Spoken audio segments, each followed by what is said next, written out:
Before I call the meeting to order, and it's because it's not on the agenda, I do want to thank the first responders and our staff and all the volunteers that responded to the tornado in Lamar County. It was a wonderful response, and it just reminds us of how lucky we are to live in Paris and Lamar County. And also, I want to welcome a new council member's son, Liam Mahir, was born Thursday, November 10th. Congratulations. Thanks. Now I'll call the meeting to order. The Monday, November 14th, 2022 regular meeting of the Paris City Council is hereby called to order at 5:30 p.m. For the purpose of this meeting, there is a quorum of the council present. Mr. Gene Anderson will deliver the invocation, and the Pledge of Allegiance will be led by Mr. Savage. Please.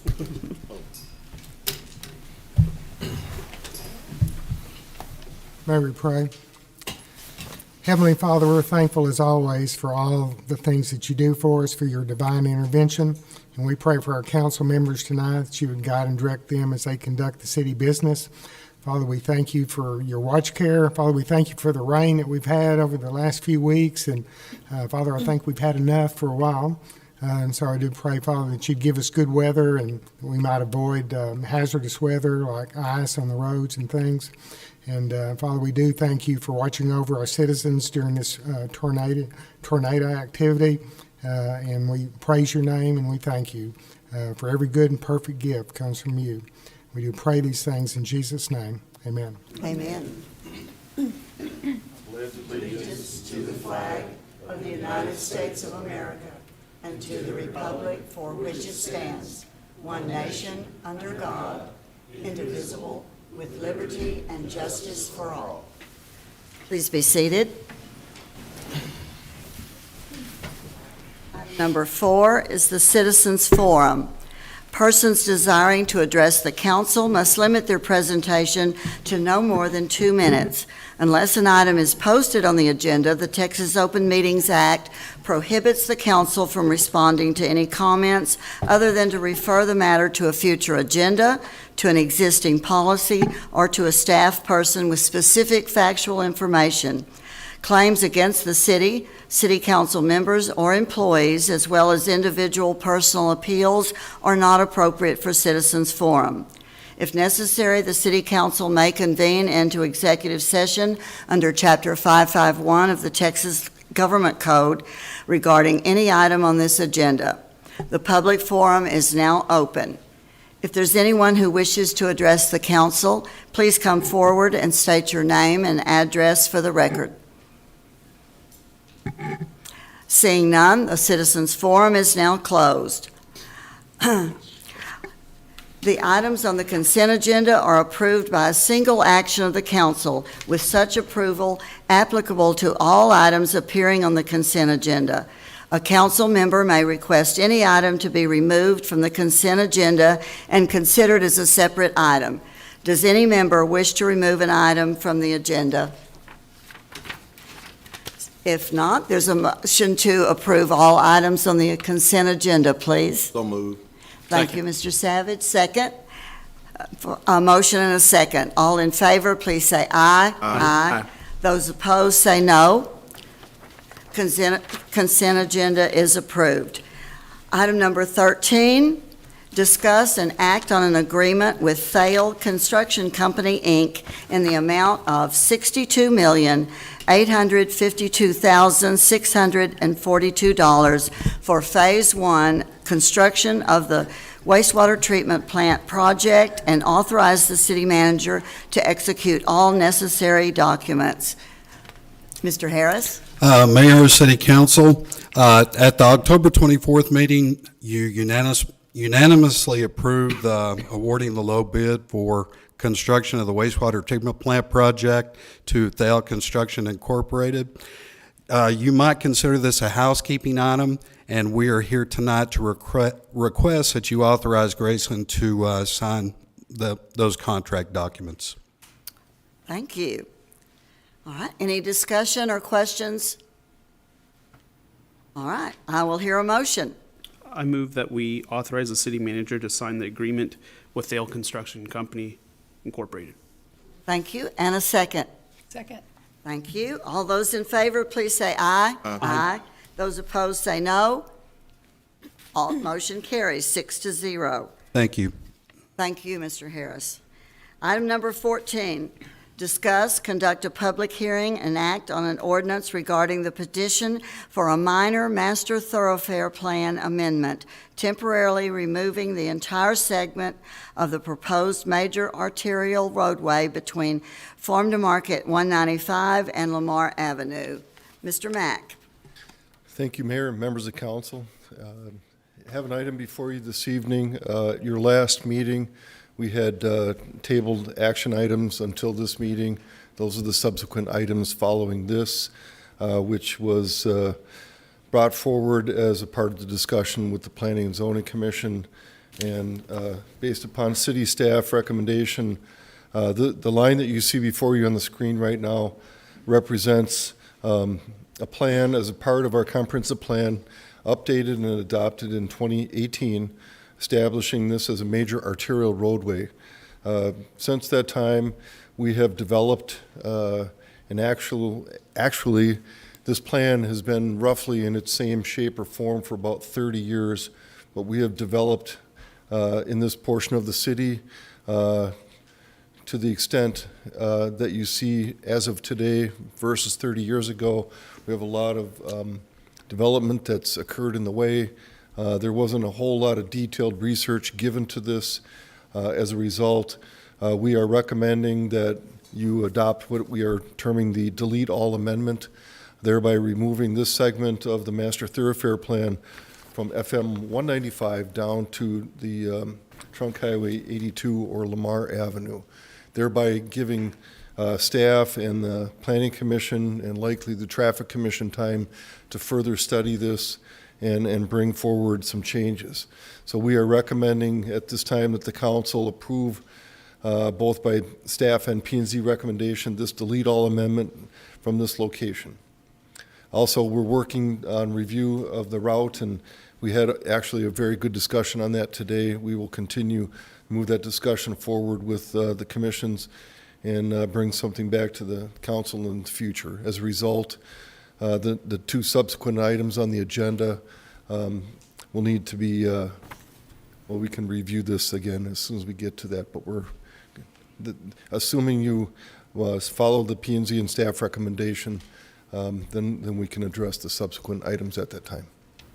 Thank you. I will open the public hearing and ask for anyone wishing to speak in favor or opposition of this item to please come forward. Please state your name and address for the record. My name is Richard Thompson, 3206 Bottom Street.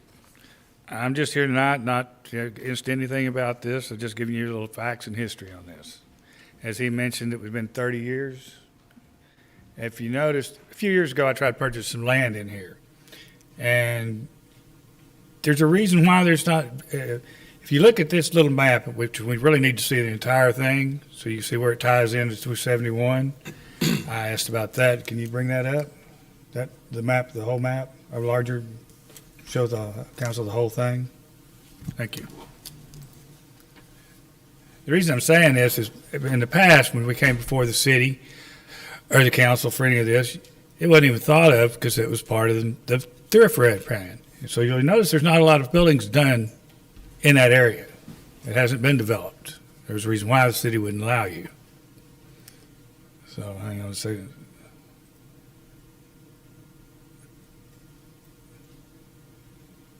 If you'll notice,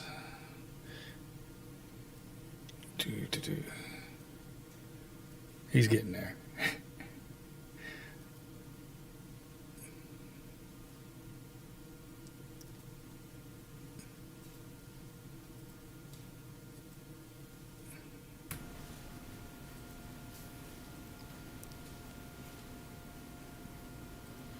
I was going to say, I can go on here.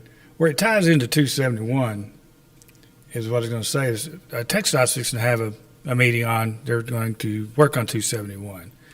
If we decide it might be a good time to get with them and you could actually maybe get this road started I know y'all, every one of y'all has seen a bridge out in the middle of nowhere, no roads running to it, no roads coming off of it. And to finally in the future, they use it. This could be the same thing here, if you want to do it. And also, I would like to say that the people before us, they knew what they were doing. That's the reason it's been there for 30 years, and that's the reason why the city hadn't let it develop. I don't care if it stays there, if it goes away, but I'd like to see where they plan on putting it. Because what the work they're fixing to do on Lamar, that's going to be a mess in front of there. It's already a mess coming in front of Walmart and all that. It might not be a bad idea. And last thought here is consider, many, many moons ago, they made a decision, the council did, to not put an overpass at Collegiate. We might be needing this road someday, because that decision cost people their lives when they took that out. It should have been built originally, now we're having to pay for it. So please take this in consideration and get a plan of how we're going to get around that mess around Walmart before we eliminate what we have for 30 years. Thank you. Thank you. Anyone else wishing to speak in favor or in opposition?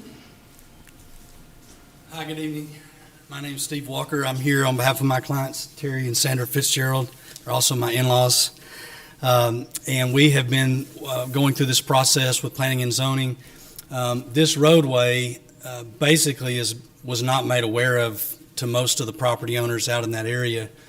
And just to give you a little perspective, this kind of cuts off of 195 somewhere kind of before you get to the Hills subdivision, and then cuts basically through Elk Hollow Road and goes through the new subdivision that has been approved by Mr. Whitaker there on the old Elk Hollow Golf Course. It goes right between my client's home and their neighbor's home, and then basically bisects the middle of their property across the street, their rental home. I mean, essentially just goes right through a bunch of developed areas, home places, neighborhoods. There may be some of the areas down closer to 271 where there's not a lot of properties, but I mean, a roadway designation in this area would drastically and negatively affect numerous homeowners, landowners, and people that didn't even really know this plan existed. And as long as it's there, they can't develop their property. They've got to disclose it as a potential major thoroughfare that's going to come through. And so we're asking that the council approve the delete all option, allow staff to study if there's still a need for a roadway in this area where it should be, but to remove it from this section. And if you do that, Mr. Whitaker had requested, because this existed, to move the roadway designation. Well, when he does that for his subdivision, it moves it further onto my client's property and basically dissects their piece of property in two, and is even more detrimental than where it's located now. So obviously we don't want that to happen, but I don't even think you have to decide that issue if you remove the designation as the city staff has requested. And so that's what we're asking today. Thank you. Thank you, Mr. Walker. Anyone else wishing to speak? All right, I will close the public hearing. Any discussions or questions about the item? All right, and staff and the Planning and Zoning Commission have recommended to delete this from the master thoroughfare plan. Is that correct? That's correct, Mayor. All right, I'll hear a motion. So moved. A second? Second. Thank you. A motion and a second. All those in favor, say aye. Aye. Those opposed, say no. Motion carries to delete 6-0. Item number 15 requires a motion to remove this item from the table. So moved. Thank you. A motion and a second. All those in favor of removing this from the table, say aye. Aye. Those opposed, say no. All right.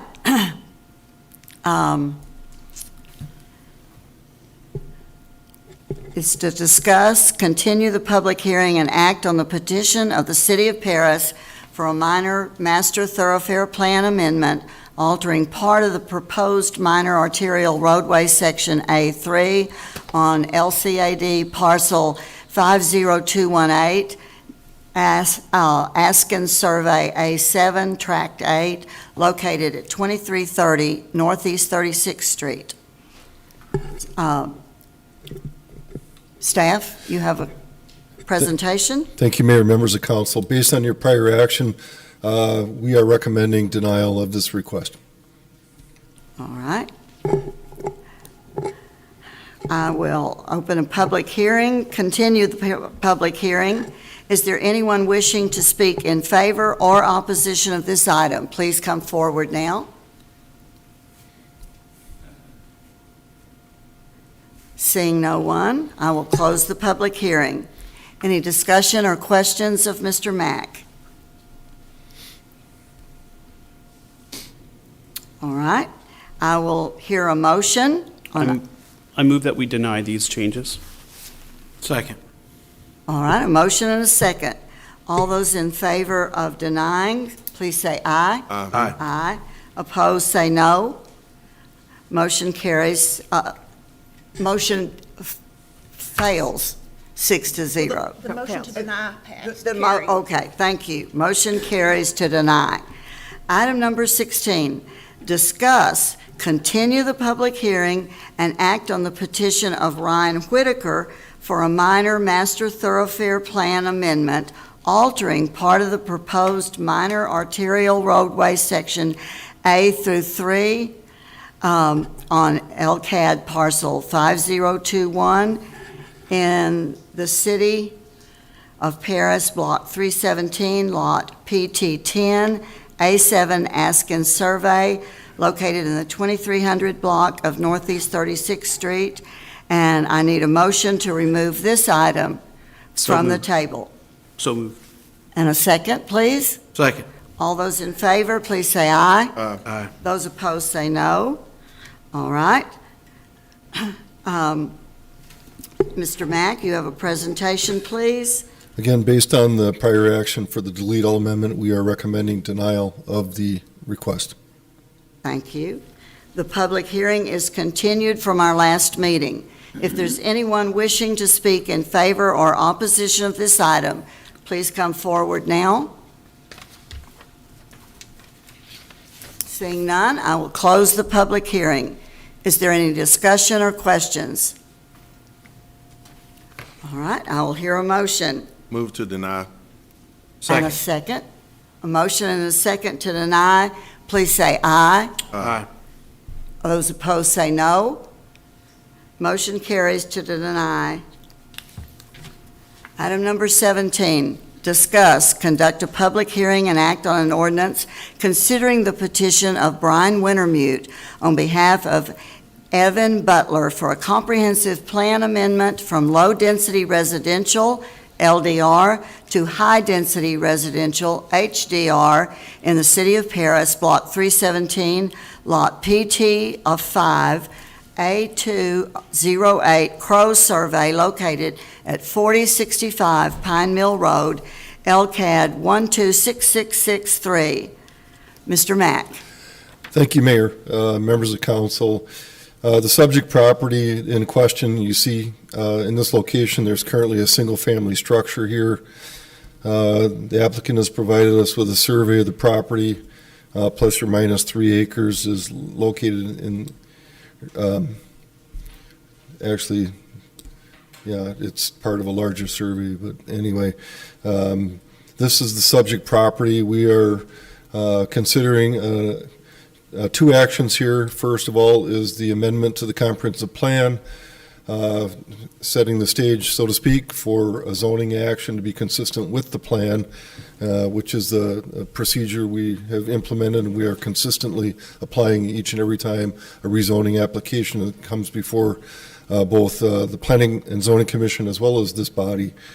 The subject property, we'll go ahead and take a look. You currently see the structure that's located here. It's a vacant, abandoned residence. Surrounding it, we have some vacant, undeveloped land. Off in the distance here, you see where we are entertaining a potential extension of Ruby Way, just south of the Pine Creek Apartments in this location, along with another development we've previously approved for rezoning and amendment to our plan. off in the distance to the west. Surrounding this, we have some undeveloped property.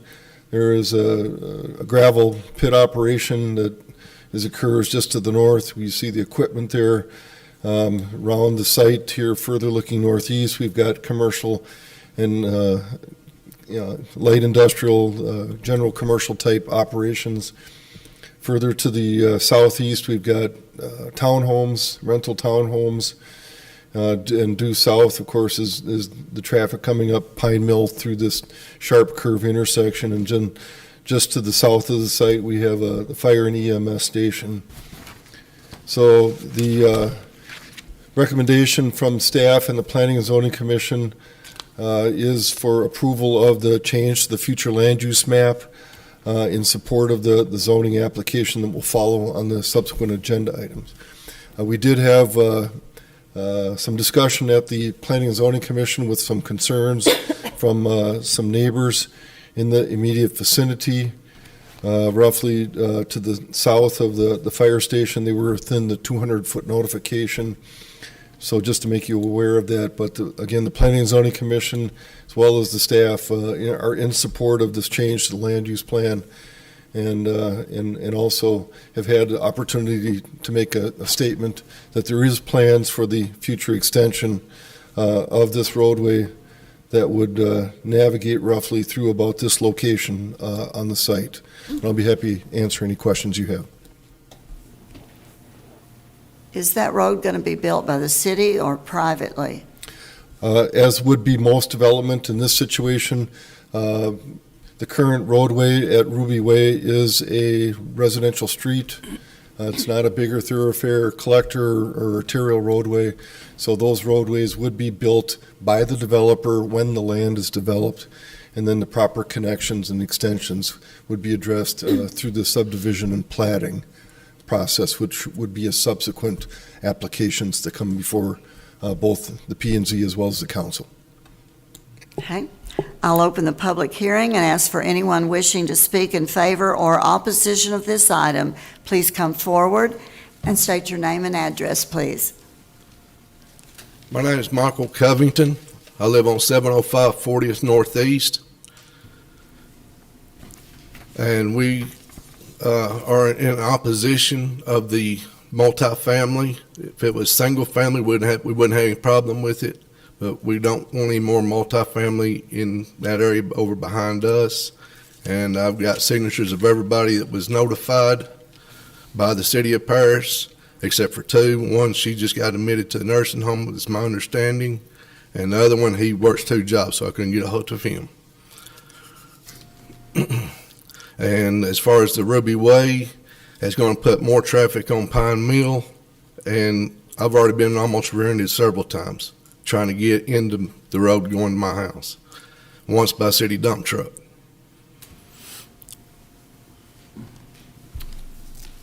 Okay. Any questions of Any Mr. questions? Covington? Yes, so there are already a lot of duplexes, There's townhomes, single family homes in our area right there. in your area? Yes. Okay. But, so the traffic is one of the big concerns, right? Well, the traffic, and we don't really want any multiplexes back behind us, which is what they're propositioning. Thank you. Mr. Mack, is the high-density residential, is that an apartment complex? We were told quadplex is what we were told. That's correct. Okay. That was the concept sketch that was. I'm sorry. The application. I couldn't quite hear you. Although we're not reacting in the land use amendment or the zoning to the specific plans, the concept was for fourplexes. And the amount of fourplexes shown on the drawing indicate that this would be to a high-density level. Okay. Also, I'd like to see if we could read this in the record. We, the people of Windsor Estates, are opposed to the development of parcel with the LCAD number for multifamily homes. So there are 10 signatures on here, and we may need to verify this with regard to the required vote, but I believe this is for the rezoning on the next agenda item. according to our zoning ordinance, in order to trigger a 3/4 vote on the council, that has to be submitted to the city secretary's office. And the reason for that is so everything can be verified, that it's the right number of property owners, and that has not been done here. So in a vote tonight, that does not trigger the 3/4 vote. Okay. Any other questions of Mr. Covington? I don't have any questions of Mr. Covington, but Mr. Mack, I do have a couple questions. So, the roadway there, and not just speaking on this matter of this property, but that roadway there on Pine Mill where it winds, it is pretty tough. I mean, I often drive down that road and I think, man, that's a wreck waiting to happen. Have we looked into studies to see like what we may be able to do to alter that roadway to make it safer for those that are passing by? The one thing that is being considered in early discussions with the city engineer would be that if and when Ruby Way is extended, there is currently right-of-way for it right here to this point, that it would come through and create a proper intersection with Pine Mill, and this intersection would then be redesigned depending upon the correct means in which the roadway would intersect with Pine Mill. So that unsafe condition could be corrected by the new street construction. Got you. And then the other question I have, I know there was, I think another citizen that had mentioned, a lot of watershed in that area. And I may be jumping the gun. I know the next agenda item is similar to this. It's related, but the main thing that I really want to ask is in terms of that watershed, is that really something that could be an issue there? Have we looked at that with the property developer? How are we looking in that area? Because I know that there is a lot of water that does collect in that region, but I just wanted to check and see if that was a contingency somewhere. What I can say is that we haven't looked at specific development plans. Each and every time property develops, they are required to engineer that site so that it doesn't increase or contribute further to any issues that may exist. Sometimes the development opportunity creates opportunity for solutions as a part of the new development. But in terms of the current status of the issues out there, I can't speak to that at this time. Got you. So, my point, I think Mr. Covington's point was, I think he was talking about Pine Mill Road. Am I correct? Yes. The traffic on Pine Mill Road. So that is a concern, and then the more that we grow, it's gonna be a growing concern, because I travel that road a lot as well. So, It's a just might, capacity now. yeah, it might be something that we look into as far as, studies to see, traffic accidents and things like that, just to see if it is a concern. If it's not, it's not. I drive it sometimes, but I don't get all the data, but y'all do. So it might be something that we should look into, because although we can't stop growth, we need to look at the concerns with the growth. Okay. Anyone else wishing to speak during the public hearing? Seeing none, I'll close the public hearing, and if there's any other questions or discussion, The Ruby, that's going to be a collector street running all the way through, correct? No, that's not correct. It's currently the right-of-way width on Ruby Way is 50 feet with a standard 28-foot residential street. So there would be no reason to increase the size. Pine Mill is currently pavement that disappears into bar ditches or, just at grade. There's no curb and gutter on it. Let me rephrase, but Ruby Way will go all the way through to Pine Mill. So you would have two access points to get, you could come around Pine Mill or you could come around Ruby Way, so we might alleviate some traffic. Correct. Possibly. where Ruby Way comes out is between Paris Orthopedic Clinic and the Nissan dealership there. And you can't get onto the loop from there. You can get off, but you have to go on that little stretch of access road, I suppose is what you'd call it, 34th, which curves around to 34th Northeast. So coming out of that, it can get a little hairy in the mornings. Well, and you have to, then you have to yield to get on to 286. Yes. Which can be It's very pretty dangerous. tough. It's very That's dangerous. a down there. terrible. If I'm not mistaken, this new loop project that we partnered with TxDOT, which they're already taking the turnarounds out, but all that's gonna be high speed, I think. once all that- Frontage road system. Yeah. Yeah. That's gonna fix that, in my opinion.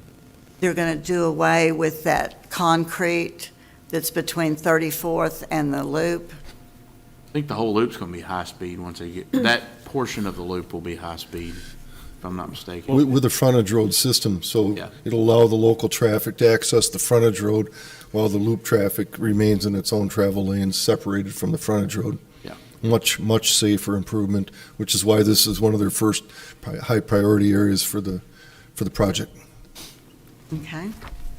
Any more discussion? I'll hear a motion.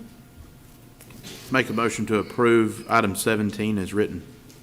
I'll second. A second. There's a motion and a second. All those in favor, please say aye. Aye. Opposed, say no. Motion carries 5-1. That's my district, so if my constituents are not happy, I'm going to vote with my constituents on that. Item number 18, discuss, conduct a public hearing, and act on an ordinance considering the petition of Brian Wintermute on behalf of Evan Butler for a change in zoning from an agricultural District A to a multiple family District Number 2, MF2, in the City of Paris, Block 317, Lot PT of 5, A208 Crow Survey, located at 4065 Pine Mill Road, LCAD 126663. Mr. Mack? Thank you, Mayor, members of council. This is your second action item on this request. This is the rezoning from ag to MF2 in order to accomplish the higher density residential project. Both the staff and planning commission are recommending approval this evening. Thank you. I will open the public hearing and ask for anyone who wishes to speak in favor or opposition of this item to please come forward. I just once again want to reiterate, my name's Mike Covington, 705 40th, that we don't want the multiplexes being built over behind our houses. And like you said a while ago, there is a lot of water offlow coming off of it, and it sometimes floods the backyards over in that area. Thank you, Mr. Covington. Anyone else wishing to speak? I'll close the public hearing. Is there any discussion? Mayor, Yes. I'd like to know if the city does propose any, I don't know if it's the city's role to do this or if it's the developer's role to do this, but Mr. Covington has a point. That area right there has a horrible water problem. I personally know firsthand that when it rains, the water, you watch it come up into the backyards. And this is something that I know personally has been fought in the legal system. And, you know, the house was sold, the person was reimbursed for all their expenses, but there's going to need to be something done. There's a small ditch that's supposed to take all the water from the fire station, from this particular development that rolls into that small ditch that is very heavily grown up. And I mean, this little area here is very active, as we all know, with lots of multifamily and single-family structures. But like I said, it's been quite a concern for the residents that live in that area for a long time. And I'm just not sure if there's been any thought with regard to the water displacement. I would like to comment, Mayor, if I may, on that. We are entertaining pre-development on this 40-acre site, as well as what's being proposed in this location. From about this portion of this site, it flows back to the south toward Castlegate.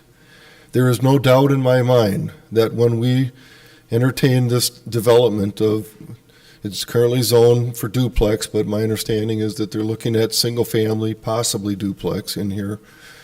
There's no doubt in my mind that we will address drainage issues, in particular as it flows to the south. The same would be spoken true of the site that's under consideration right now. I'm not going to say that development is the magic cure-all for what the issue is. I'm not fully apprised on what the drainage issues are out there, but I do know for a fact that these sites will need to address drainage as a part of any development plans, none of which we have had the opportunity to address at this stage. We're at the very early stage of setting the land use. Well, I mean, any development we're doing currently, we're having to have engineered hydros done anyway, correct? That's correct. Mr. Smith? Oh, go ahead, Mr. Covington. Right there toward the end of 40th, there used to be a pool. They tried to fill it in several years ago. Well, it has sunk in and it still holds water right there, so it's a real wet spot where they're wanting to put the addition also. Okay, thank you. Mr. Smith? Come help Andrew for just a minute. I did get the chance to go out there today with the rain. Still got the mud on my boots. Walk around and look at everything. Andrew's correct. Part of the property does flow to the north. The other property flows to the south. Now, it will be the developer's responsibility to a CFS, which is a cubic feet per second water flow, to make sure that there needed a detention pond or anything else, but we haven't got to that stage of the development yet. So before anything gets done, they will have to do a flow calculation on it. Okay, thank you. Any other discussion? I'll hear a motion So moved. and a second. I'll second. All those in favor, please say aye. Aye. Those opposed say no. No. All right, motion carries 5-1. Item number 19, discuss, conduct a public hearing and act on an ordinance regarding the petition of Cheney Bryan on behalf of Bill Rettachender. Is that right? Rettachender? Rettachender, correct. Okay.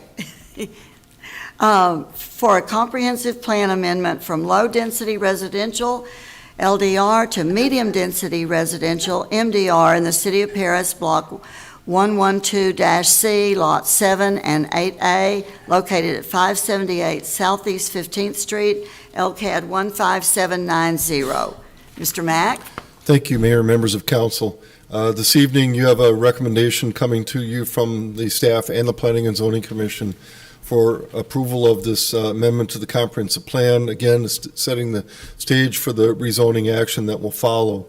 We've discussed a concept with the proposed developer for private drive into this larger site and some duplex construction.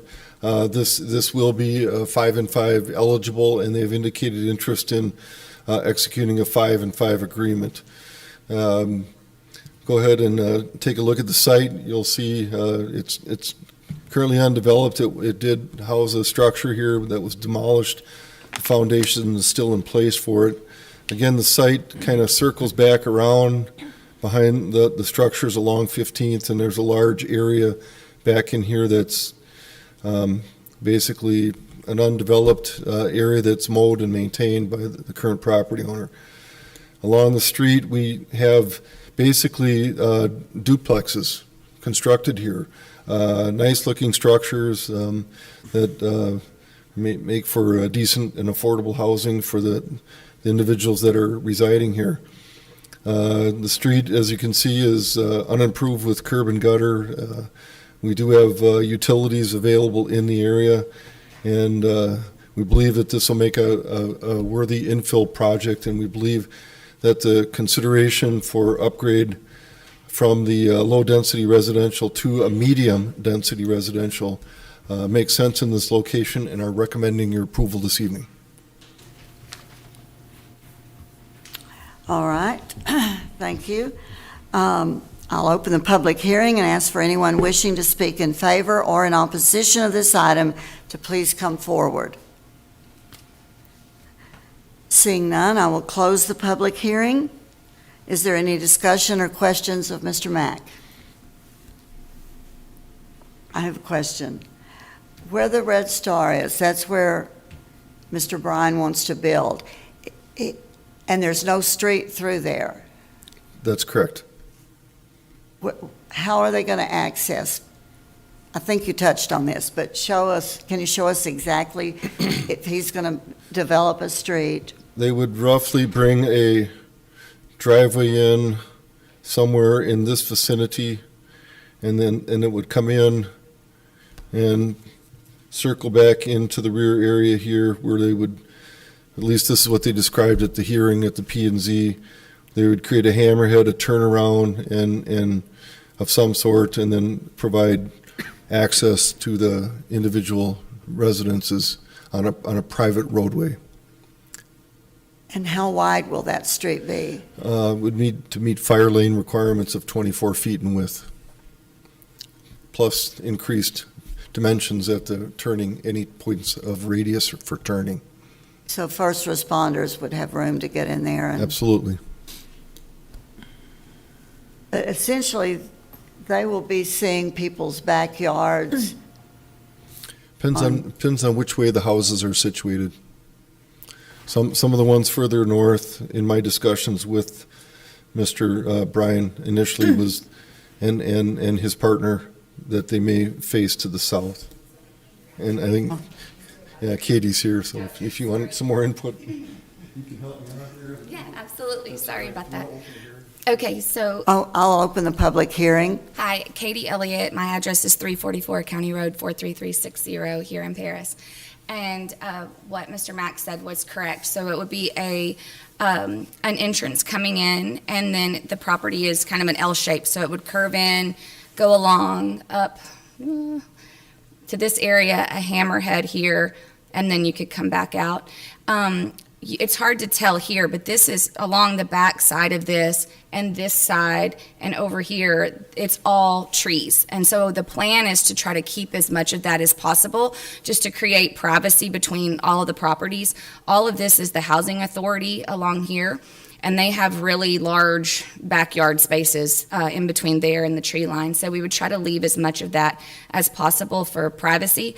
Along these duplexes right here, their backyards currently have a chain link fence that goes from here right across there. If you can follow my mouse, there's a chain link fence there, and we've talked with the developer and thought about maybe doing a privacy fence or something there, just to give some privacy between the two properties, so that there's no light shining into their backyards or windows or whatnot.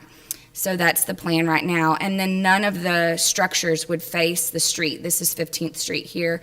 These are all duplexes along there, but none of the structures would face the street. So you would have this entrance, and the 4 to 5 duplexes would be in this area here. Okay. And medium density, these are going to be duplexes? Duplexes, yes, ma'am. Whose district is this in? Should be mine. Oh. Or is it yours, No. Linda? It's Okay, kind of yeah, behind, Linda's. like adjacent to Kroger, back over there, Mm-hmm. between Kroger and Culbertson Park. Okay. All right. District mixed up. Any more What questions? order it is, yeah. Thank you. Same way. Anyone else wishing to speak in opposition or in favor? I'll close the public hearing.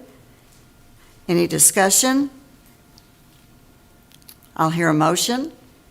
I move that we approve a minor comprehensive plan amendment amending the FLUM from low-density residential to medium-density residential. Second. All right, a motion and a second. All in favor, please say aye. Aye. Those opposed, say no. Motion carries 6-0. Item number 20, Discuss, conduct a public hearing, and act on an ordinance regarding the petition of Cheney Bryan on behalf of Bill Redechender for a change in zoning from a two-family dwelling district 2F to a multifamily dwelling district number 1, MF1, in the City of Paris, Block 112C, Lot 7 and 8A, located at 578 Southeast 15th Street, LCAD 15790. Mr. Mack. Thank you, Mayor, members of the council. This is your action considering the rezoning, setting the stage for the land use permission for the construction of the duplexes. And again, the reason to take it from 2F to multifamily is the allowance of a single lot to have multiple structures permitted on the parcel. And currently, 2F will permit the duplexes, but we don't have each one of the duplexes with the ability to front on a public street with the correct lot dimensions. And so hence the multiple structures would remain on the one lot, and this zoning district would permit that. Staff and the Planning and Zoning Commission are in full support and recommend approval of the rezoning this evening. Thank you. I will open the public hearing and ask for anyone wishing to speak in favor or opposition of this item to please come forward. I will indicate that there was one input received in objection to it, and it stated concerns about utilities. I believe it came from the owner of all the duplexes along the street. So we do have utilities available. Utility improvements for this project will be addressed by the city engineer and the public works director at the time that we go into detailed review of the construction plans for the fire lane and the water and sewer. You can see there's already sewer already to the site, as well as water available in the vicinity. And you'll require ample parking, surface, hard surface parking, and so forth. Correct, per dwelling unit. Okay. All right. Go ahead. So do we have a plan to address the issues that the resident or whoever it was that Charles complained about? Or have we looked into it? Or had So the one thing through research is we've determined that this 10-inch cast iron line is shown here, it's actually no longer active. It's been deadened. That information's been conveyed to me by the Public Works Department. In terms of the other concerns along the street here, I'm not able to speak to that, but our Public Works Director may be able to help me out this evening.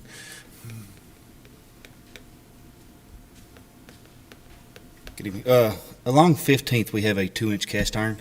It has given us a few problems, not a whole lot. I pulled the work orders to check, and since 2005 till 2015, I've had 5 leaks on it. But in regards to this section, we are not going to be allowing them to tie onto the 2-inch cast iron. There's actually a 10-inch cast that comes down Brain. We're going to make them tie to that and bring that over into the area so we don't pull any more water off that 2-inch. As of right now, I do not have nothing in the works on upgrading that line. I can certainly look at something in the future, but right now we don't have nothing in that area just yet. We did just a couple years ago redo the line that goes around Netherly, but that's about it right now. Thank you. All right, thank you. Any more questions? Seeing no one else, I'll close the public hearing. Discussion? I'll hear a motion I move that we approve the requested zoning change. and a second. Second. A motion and a second. All those in favor, please say aye. Aye. Those opposed, say no. Motion carries 6-0. Item number 21, discuss, conduct a public hearing, and act on an ordinance regarding the petition of Kevin Clarkson for a comprehensive plan amendment from low-density residential LDR to medium-density residential MDR in the Gibbons Braden Addition, Block 5, Lot 4A and 5, located at 1244 Southeast 14th Street, LCAD 11558. Mr. Mack? Thank you, Mayor, members of council. The final land use and zoning action before you this evening is for the subject property shown here on the map. This is a dead-end street, 14th. It dead ends here at the Trail to Paris. It's a fairly quiet neighborhood. It's currently, everything around this in this area is guided for low-density residential, but the actual zoning is not consistent with that per se. The surrounding area is zoned for 2F, and that is the request following the land use request. Actually, this is a single lot that stands out as an individual lot, zone SF3, with everything else around it is zone 2F. So we think that the change to the medium density from the low density residential for the site makes sense and certainly supports the construction of a new duplex as proposed by Mr. Clarkson. Let's go ahead and take a look at the photos for the area. This is the site. I thought maybe we had some water line work done here, but I think it was just some initial efforts to prep the site in hopeful anticipation of the zoning change approval. Along the street, we've got some undeveloped lots. This area will be prime undoubtedly for some higher density. It's a quiet street, and there's a couple of decent homes in the area.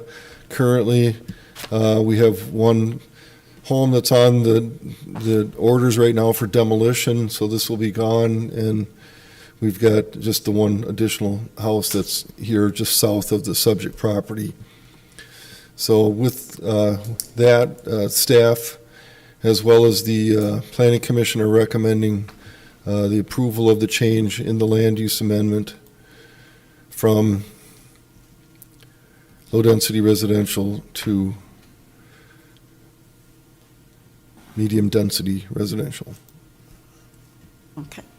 I will open the public hearing and ask for anyone wishing to speak in favor or opposition of this item, please come forward.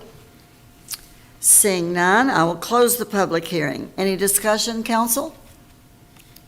Whose council district is this one in? Mine or yours, Linda? You I know, Linda's. it used to be mine, but since they Changed, yeah. redrew it, I'm not real familiar with. I know, it's hard. Sorry. That's okay. I may have misspoke earlier as well, but I'll share with Gary. Yeah, we'll share. Okay. We'll take real good care of them. I would indicate this is the eligible 5 and 5 area. We've had no discussions with the builder to that effect, but it is an eligible site for it. Okay. Well, I'll hear a motion. Motion to pass item 21. And a second? Second. All those in favor, please say aye. Aye. Those opposed, say no. Motion carries 6-0.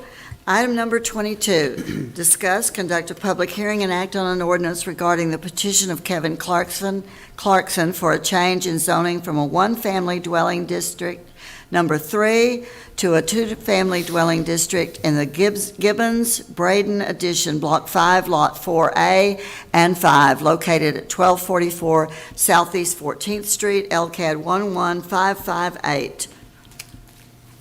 Mr. Mack? Thank you, Mayor, members of council. This item is for the rezoning, and both staff as well as the Planning and Zoning Commission are recommending approval this evening from SF3 to 2F, again, to create conformity with all the adjoining zoning of those properties.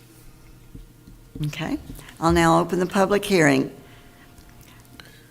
Anyone wishing to speak for or against, please come forward. Seeing none, I'll close the public hearing. Any discussion?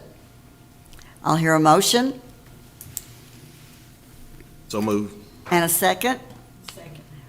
A motion and a second. All in favor, please say aye. Aye. Opposed, say no. Motion carries 6-0.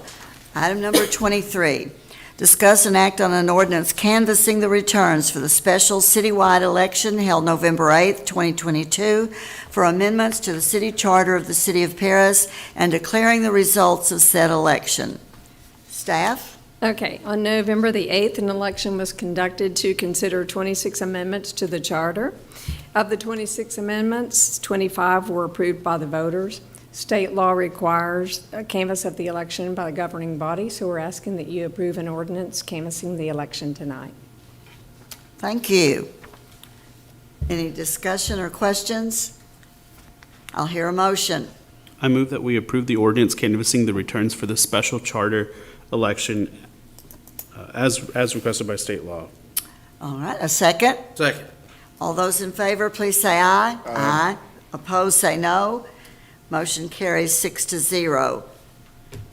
Item number 24, discuss and act on an ordinance directing the city attorney to revise the home rule charter of the city of Paris in accordance with Proposition X, approved by voters on November 8th, 2022.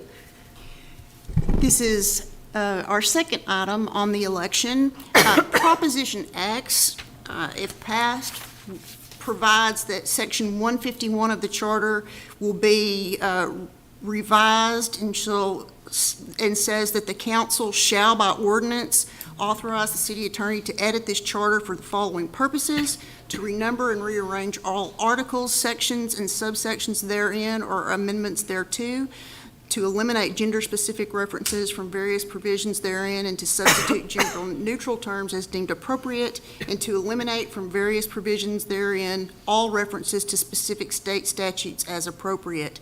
And as the electorate found that you shall pass this ordinance, I would recommend that you pass this ordinance, authorizing me to make those edits. And I'll bring that back to you with an ordinance to approve.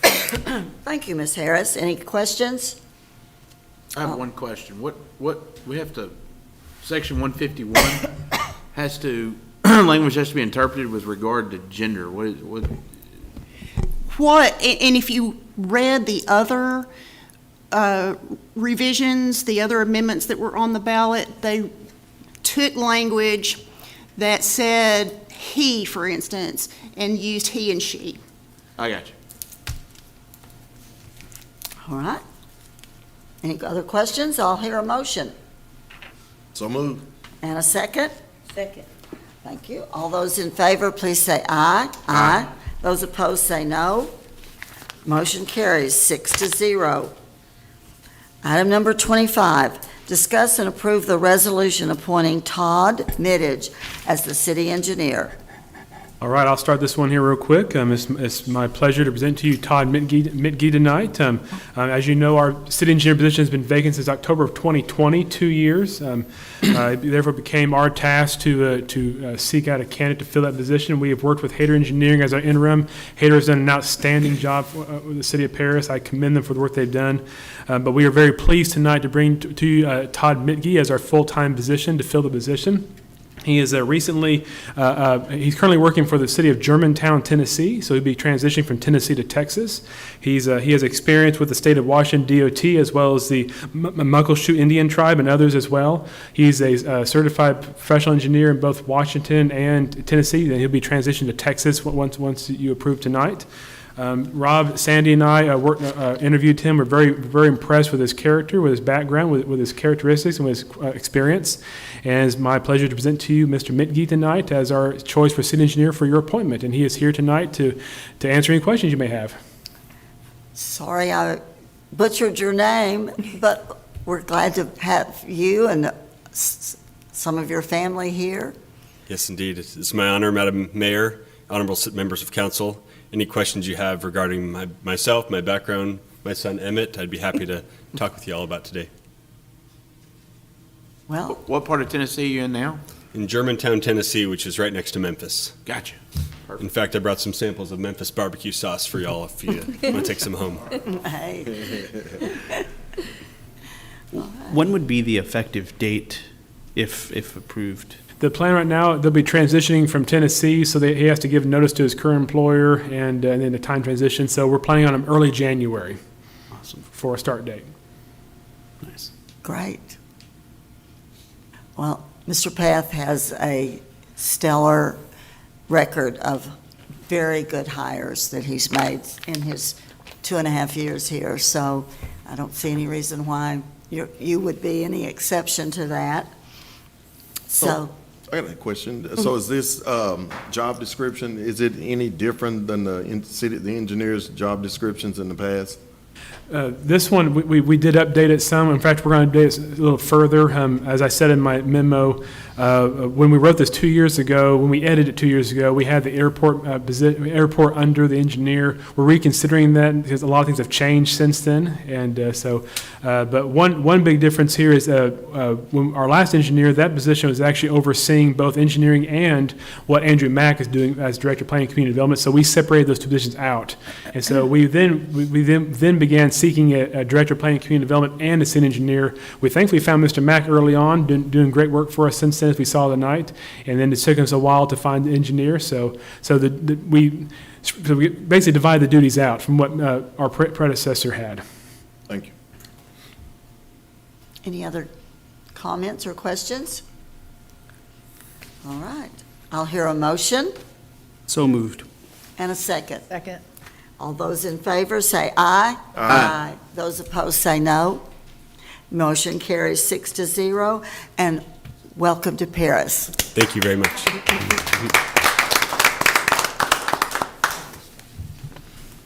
And you too, young man. Item number 26, receive a presentation from Rob Vine with regard to outsourcing solid waste. Mayor, members of council, if you remember back in the summer, the city was experiencing some difficulty with staffing for our solid waste collection, and at that point, city council gave staff direction to look at all options, including outsourcing, and to come back at a later date. Today is that later date. So in June of this summer, solid waste specialist SWS contacted the city, and we started conversations with them about the opportunities to work with them. They presented information, different cities they had worked with. We vetted them, in essence, called these cities and asked. We've received some very, very good reports about the work they do, how they were able to help those cities. So we were able to meet with Mr. Landtrip in October. Mayor Pro Tem met with us as well, and we learned a little bit more about their business, what they do, how they could possibly help our city. So we've asked him, Mr. Landtrip, to come back January 23rd to the city council meeting and present his presentation of what their company could do for our city. So that is our update. That's where we are. And at that point, they'll bring all the information. We'll be able to interact with them, ask them information, how you can, or ask them questions, how they can specifically work with this, with the city of Paris. So that's what this is, just a simple update where we are and how we're moving forward. And with this, we assume that the council still would like to consider outsourcing.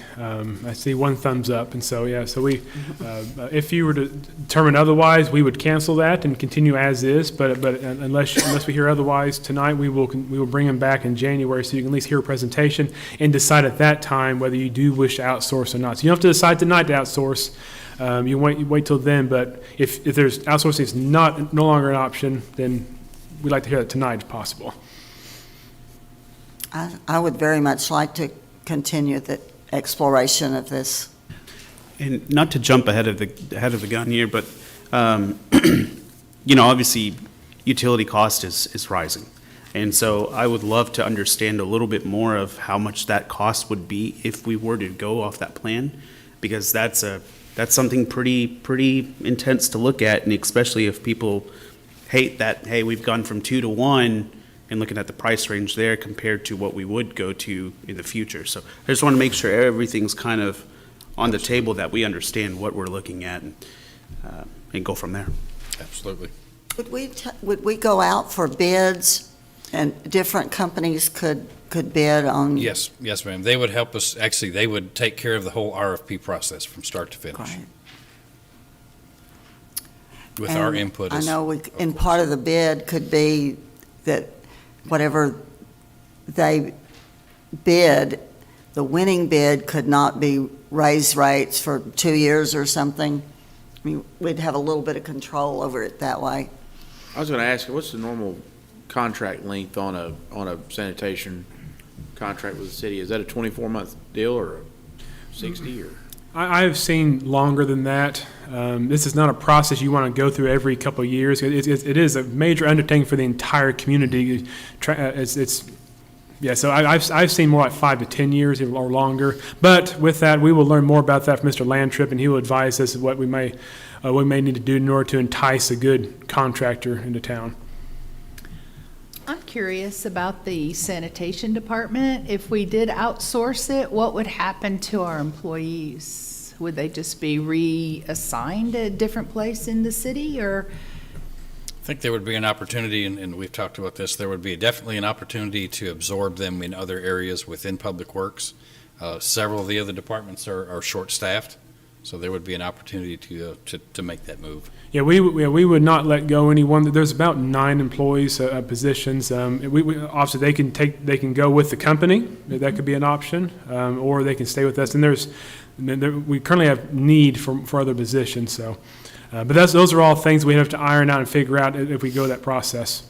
Okay. Because we have equipment we'd have to address. We have existing trucks. There's a lot of things to be ironed out and figured out. What did we figure on trash right now? Cost over revenue. I think our revenue was quite a bit less than our cost, so we were subsidizing a little bit on the trash. Is that correct? Actually, the total revenue is a little more than expense currently. We've not raised rates, as you know, for a number of years, and so the sanitation is still somewhat subsidizing the general fund currently, but we've been eating into that subsidy the last several years. I don't remember the exact subsidy right now off the top of my head, but we still make a little bit more than expense currently. But as we discussed during the summer, we were unable to bring on the revenue right now is just enough to handle 9 full-time employees and without changes, but we couldn't do 18 positions. So there's more to discuss about that, but Any other questions? Thank you for your work on that, Mr. Vaughn and Mr. Path. Item number 27, discuss and act on an agreement with DCC Inc. for refurbishment and resurfacing of the city pool and patio deck, and authorize the city manager to execute all necessary documents. Mayor and council, the pool, as you've read, is in much need of some repairs. The plaster, we believe, is the original plaster from 1996 when the pool was opened, so it's about 26 years old. It normally lasts 10 to 15 years, so we got some extra years out of this plaster. The cool deck, which we're looking to replace as well, lasts approximately 8 to 10 years. And it's about 9 years old, but it has some significant cracking and definitely needs some attention. We were able to go out and find DCC Inc., which is a buy-board vendor, so we were able to skip the procurement step. The total cost for this project is $228,136.92. If pushed onto the future, we've heard from the vendor, and staff has looked into this as well. The cost of these repairs will rise significantly after December because the cost of the materials, like anything else in construction, is jumping up dramatically. So staff has drafted an agreement with the help of city attorney with DCC Inc. and worked out the details, and we recommend that we move forward with awarding this. I'm sorry, and the last thing is this will come out of ARPA funds. This will not come out of the general funds. City manager has bookmarked that money from the American Rescue Plan Act.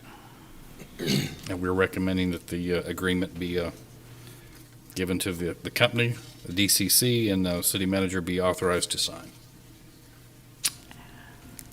Any questions? I just had something to state on this. I really appreciate this this move because, you know, we often hear from our citizens say, hey, listen, we need more things to do. We need more things to lure folks in.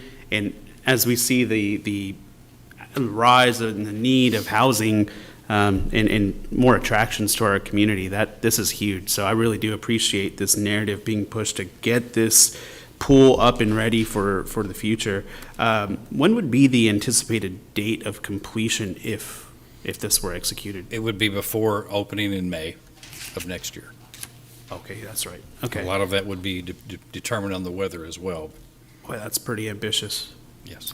I got you. I was just curious because we did a pool, man, prices have doubled, I will say. We did a pool pre-COVID, and then we're quoting a pool now, and it's unbelievable.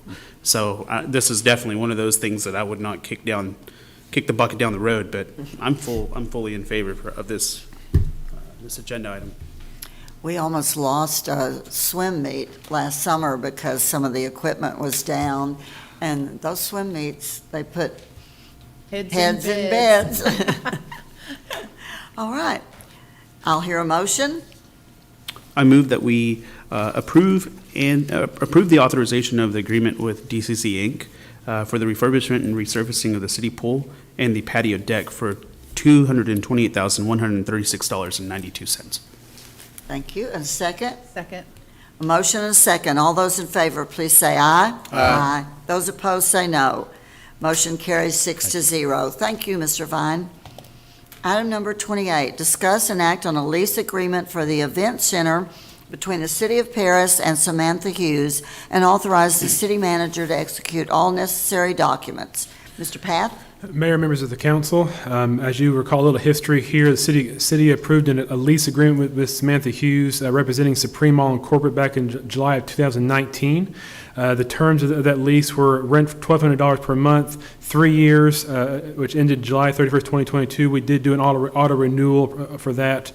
Use and maintain for meal services and other related activities, including preparing, packaging, and serving food. And tenant is responsible for maintenance of facility, although that has been debatable in the language we have currently. Ms. Hughes is, as I said, the primary tenant, the only tenant. She uses the kitchen facility to service the Boys and Girls Club, except for in summer months, as we learned back in July, back in June, the schools provide meals during that time period. Speaking with the executive director of the Boys and Girls Club, the service she provides is very valuable to their needs there at Boys and Girls Club.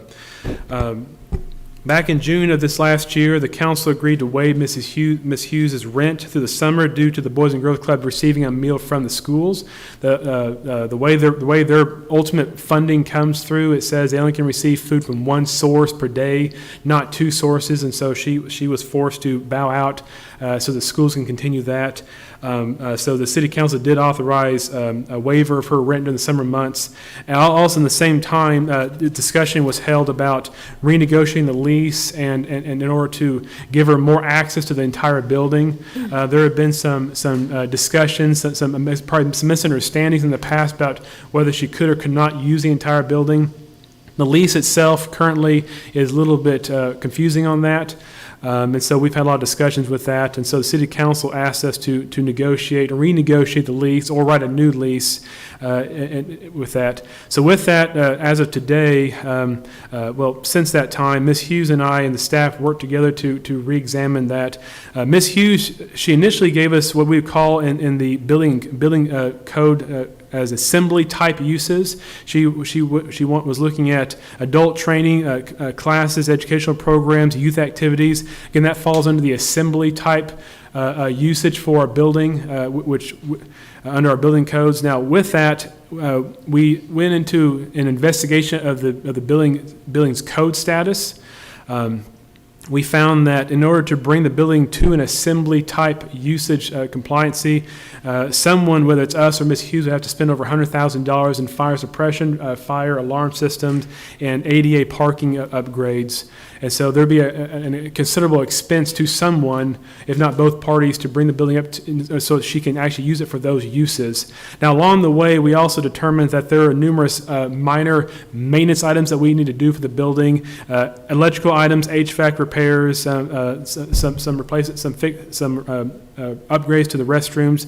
As a city manager, since we own that building as a city, I've already instituted those repairs. It is our building, just to be in order to extend the longevity of the building. So those have been minor items. I've got staff who are tasked with those.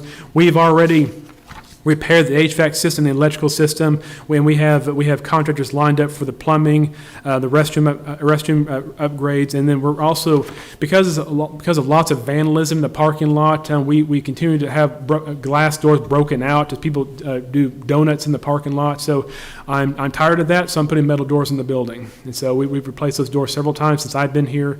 So we're putting metal doors in the building so that won't break again. So with that, given the cost in order to upgrade to an assembly type, I approached Ms. Hughes about this, and we've agreed to present to you tonight a different path for the lease.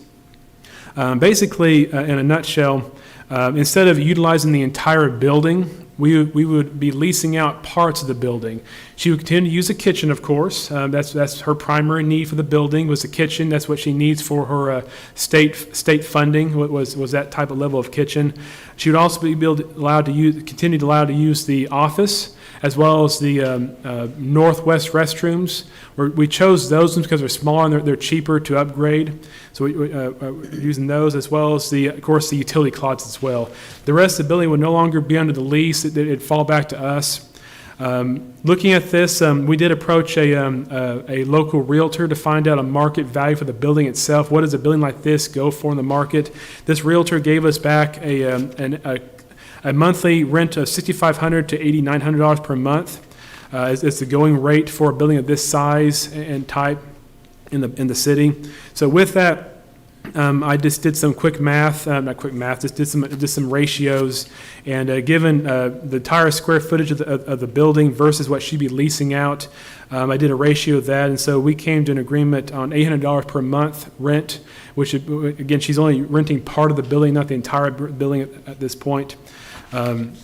She's also requested to utilize the office for her seasonal tax preparation services. She does do a tax business, and so she's requested to utilize the office for that during the tax season as well. So that is included in this draft lease tonight for you to consider. Other items we've changed in here, again, we've reduced the rented space for the entire building down to the kitchen, office, bathrooms in the northwest corner, and the utility closet.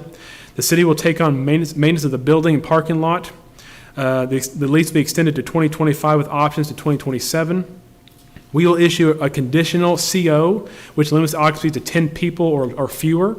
That way we will not have issues with assembly-type purposes. Again, we've identified in the lease that we will do the maintenance that we've already identified, and which was already underway. Tenant would be responsible for basic cleaning and maintenance of the leased spaces.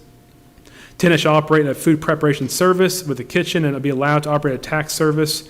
And tenant shall also pay all utilities for the building. We are unable to separate out main hall versus office or a kitchen, and so we've agreed that since we're taking on the maintenance and reducing the rent, she would continue to pay the utilities for the entire building. The rest of the lease is the same as the original lease, basic language for termination and so forth, and default and other basic language you would see in a lease. So with that, Ms. Hughes has agreed to this. Obviously, she's not signed yet until you've had a chance to see this, but she's agreed to these terms. And I'll turn over to you if you have any questions or thoughts or concerns, any edits that you'd like to see, any more negotiation you'd like to see, or so forth. But otherwise, I think between city management and Ms. Hughes, we've come to an agreement. We're seeking your blessing or your guidance from this point forward.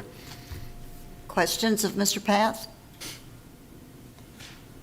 All right, I will hear a motion. I've got one. Okay. The tax room that you're talking about, is it included in that 11.5% of the building that she's using? Yes, it's part of the office, and the office is included at That's what 11%, yes. Okay, yeah, so, and then she had, like you said, you couldn't separate the electricity, so she's got to pay for the cooling and heating of that building herself, yeah. And so, just from looking at it, I know you recommended $800 a month, but who cleans the rest of the building, the 89% of the building that she doesn't use? Who cleans that? Well, the city is responsible for that rest of the building, so it would fall to us to take care of any significant cleaning that ever has to happen. I don't see there being a major need. It's not going to be a weekly thing we're going to do. I don't see that being a need. Yeah, my point to that is that I don't know how you would address this, but maybe if she just took care of that, just minor things, because dust, things collect and all that. If she just took care of minor things, and we gave her the lower end of the, what was it, 690 instead of 800? You said, I think the building was pushed to range between 690 and 950 and you recommended 800 in the middle. But what if we did the lower range and just told her to maintain Well, cleaning? The true cost is in maintaining the building, HVAC, electrical, which we're agreeing to take on. And so Yeah. technically, that's her responsibility now, but we've been doing it. And so. So that's part of the trade-off? That's part of the trade-off, yes. Okay. And so All right. that's why I recommended a little higher end there, because we are taking that on just full, that's ours now, so. Okay. And there's not much, I mean, the rest of the rooms there are open spaces, so there's not a lot of dust, not all the things that had dust collect on. But I feel that we should recoup some revenue in order to afford the future maintenance of the building. Sorry. Okay. All right. I'll hear a motion if there's no further discussion. I make the motion that we approve item 28 as written. And a second? I'll second. A motion and a second. All in favor, please say aye. Aye. Opposed, say no. Motion carries 6-0. Item number 29, discuss and act on an ordinance setting forth registration requirements and credit extension guidelines for credit access businesses by adding Article 5.12, Credit Access Businesses, to Chapter 5, Business Regulations of the City of Paris Code of Ordinances. Mr. Path? Mayor, members of the City Council, at your October 10th council meeting, you heard presentations from Texas Appleseed as well as United Way regarding credit access businesses, aka payday loan entities, and the abusive and predatory lending practices that sometimes occurs in these entities. Again, we will not say it always occurs, but it does occur, and there is evidence of that. So from this presentation, the City Council directed staff to bring back to you a proposed ordinance for your consideration. And tonight, we're proposing here at least a two-step process, so I'll go through step one here tonight. Working with Texas Appleseed, we obtained a copy of a CAB ordinance produced by the Texas Municipal League, TML. They created about 10 years ago. In addition to that, we also reviewed the City of Reno's recently passed ordinance. Reno chose to go the direction of mirroring City of Austin and Dallas, their ordinances. But however, that ordinance is under litigation currently with the City of Austin, so we do not recommend that we adopt that version of the ordinance. And if it survives or gets through litigation, we can then revisit at that time. But the TML ordinance has been tested in court. And so this does not mean we could never, ever get sued, but at least we know going in that should we pass an ordinance similar to the TML, we know it's been through court already. So with this, Mayor Portugal, Mayor Pro Tem Hughes, myself, Ms. Harris, and Mr. Vine, we reviewed the TML ordinance, and after making a few slight adjustments and modifications to the version that they presented, we have before you tonight an ordinance. We're not recommending approval tonight. What we would recommend is that, given we would be adding regulations to existing businesses, we recommend that we do a hearing on this and give those businesses a chance to come and speak their concerns, their thoughts about the ordinance. So with that, we'll go through this tonight, the ordinance tonight, but then either at the December 12th or a January council meeting, we would then have a hearing giving these businesses the chance to come and express their concerns or thoughts and go from there. That may lead you to further direction, or you may approve at that time, or so forth. But in the ordinance you have in front of you, just to summarize the sections here, I'm not going to go through each section, but the key sections to talk about, if you look at my agenda memo, or you can look at the ordinance, item number 3, which is section 5.12.003, is the penalties for violating this ordinance. It'd be $500 per offense per day. That does not apply to the consumer. So anyone who goes to seek an advance of credit, they will not be penalized for violation of this ordinance. Section 5.12.005 to 5.12.007. This is the first of 5 regulations that we would be applying to the businesses. This is simply a registration process. This is you submit an application with your name, address, your state license, or certificate, and so forth, and then that is a business registration process. Section 5.12.008 is the appeal process. Should, for whatever reason, a certificate or registration be denied, we've identified the City Council as the appeal board. Given I as the manager am tasked with enforcing this ordinance, it makes sense to have a higher entity than me hear the appeals instead of me hearing appeals that I just decided. 5.12.009. These certificates expire after 1 year, so it'd be it'd be an annual renewal process. 5.12.011, this is, I call regulation number 2. Basically, every cab must maintain records of their transactions for 3 years. 5.12.012, regulation number 3. This is more the meat of the ordinance. This is actually more of why Texas Appleseed and TML draft these ordinances. This is regulations on the extension of credit that they may apply, and the limitations being 20% of the consumer's gross monthly income for motor vehicle, 3% of the consumer's gross annual income, or 70% of the vehicle retail value, trying to prevent vehicles from being repoed. This is how people get to work. And so we want to try to prevent situations where they get repoed and repossessed. Regulation number 3 here under 12 is when repayment is designated with using installments or payments is limited to 4 installments, which with each payment paying back 25% of the principal. Again, the whole point of this ordinance is we cannot regulate the fees, we cannot regulate the interest, but we can try to give people an out within a reasonable time period. A lot of the testimonials are people end up in years and years and years of cycles of debt and never be able to get out. This is meant to get you out in 4 payments. And again, this does not regulate the fees or the interest. We cannot regulate that part of it at this point. And so, but we can at least regulate, say that every payment, 25% has to go toward the principal. And then lastly here, when repayment is designated as a lump sum instead of multiple payments, we limit to 3 renewals of the refinancing. Again, 25% of the principal being paid each time. Section 5.12.013, regulation number 4, as I have designated it, all consumers must understand the agreement they are signing with the cab. Therefore, they must use language that the person understands. Then section 5.12.014, regulation number 5, as I've designated here, all consumers must be provided a sheet with financial counseling options.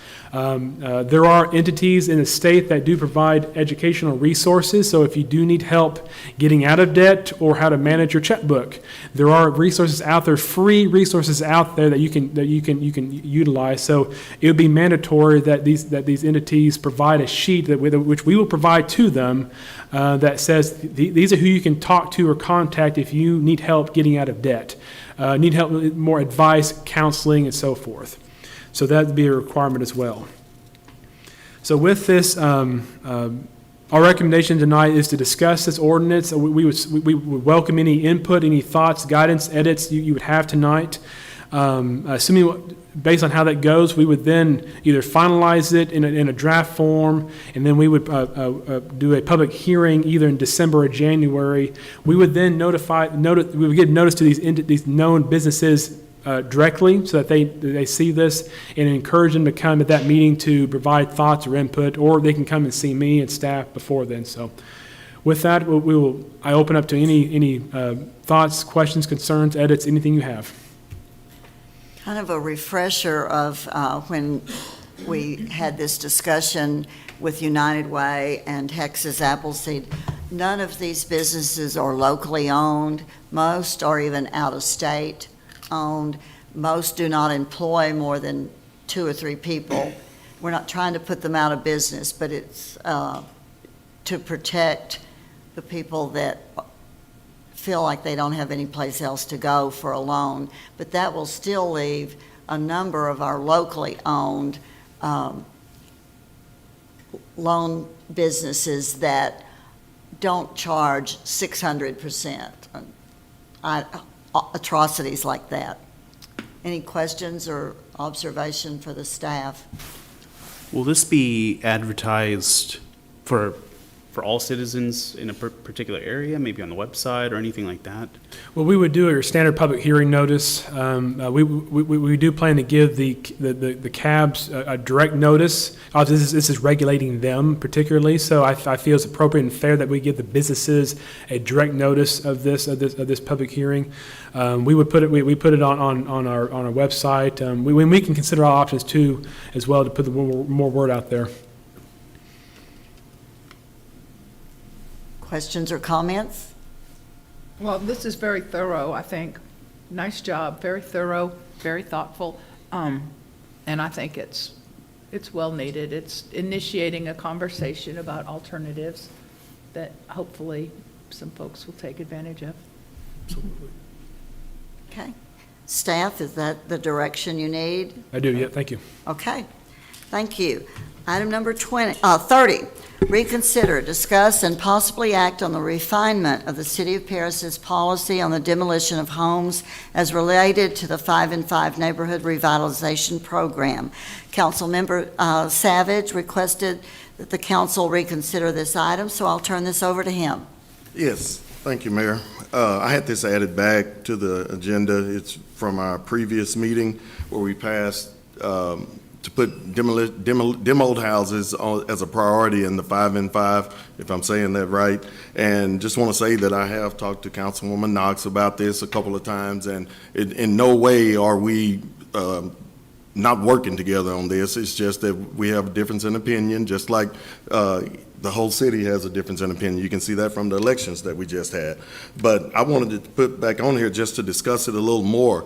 So I just want to go into detail just a little bit. 5 and 5, we all came together, made incentives for the 5 and 5. We all thought they were really good to incentivize people to build homes in this city, which we do need homes. You know, we need doors. So we came up with incentives. So now, to me, it's just my opinion, when we prioritize the 5 and 5 program as far as demoed houses, then it's like, to me, it's like we're leapfrogging, because when you prioritize something, then you're skipping over somebody else. And as we saw in one of the agenda items that we just discussed, there was a house that probably needs to be demoed in an area that qualified for 5 and 5. Well, the citizens who already live there probably think, like, I've already invested in this neighborhood and the house is still sitting here, so when 5 and 5 come, you want to tear it down, when it should have been torn down already, just because I'm an investor as well. Because, you know, when we say investors, normally we think about people who are putting buildings or housing projects together. But everybody in this community is an investor. If you have paid $100,000 to $200,000 for a home in this community, you are an investor in this community. And even if you rent and pay $1,000 to $1,500 for rent in this community, you are investing in this community. So we're all investors, if you want to say investors. So I don't think the 5 and 5 investors should get priority over our regular investors. I think if the house needs to be tore down in this community, then we just need to tear the house down whenever we get the opportunity. And, you know, one of the concerns about the houses, and I think it was brought up in last meeting, that, you know, safety. You know, sometimes we have indigent people living in these houses, and we do the best we can to get them out, but it happens. So you have older people that live in these communities that you think about their safety as they're walking their dogs, or kids playing or whatever. But that doesn't just happen in new investment, you know, with new investments, new buildings, new structures. It's happening in all of our communities that have, you know, houses that need to be torn down. So with, you know, when I weighed all of that stuff, and you know, I was pretty much against it last meeting, but I went ahead and voted for it. But after I thought more about it, I said, you know, the citizens all over this community deserve that priority. They deserve that safety, or whatever, any reason that you can come up with to make 5 and 5 a priority. You can come up with that same reasoning in just for local residents. You know, I mentioned that in front of my church there was one, and it got tore down that week. So I just wanted to open it up for discussion again. So with that being said, I'll open it up to anyone else that might have an opinion.